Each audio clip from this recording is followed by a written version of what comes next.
Cut Nyak adalah seorang pahlawan nasional Indonesia dari Aceh yang berjuang melawan Belanda pada masa Perang Aceh. Cut Nyak dilahirkan dari keluarga bangsawan yang taat beragama di Aceh Besar, wilayah Enam Mukim, pada tahun 1848.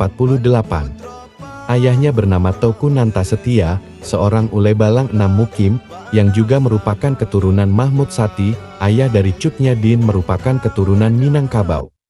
Ibu Cut Nyak adalah putri ulebalang Lampagar.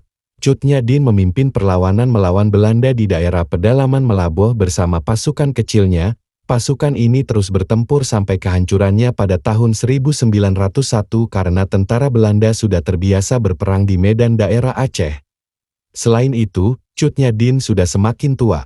Matanya sudah mulai rabun, dan ia terkena penyakit encok dan juga jumlah pasukannya terus berkurang, serta sulitnya memperoleh makanan. Hal ini membuat iba para pasukannya. Pada tanggal 6 November tahun 1908, Cut Nyak meninggal karena usianya yang sudah tua. Makam Cut Nyak terdapat di Sumedang.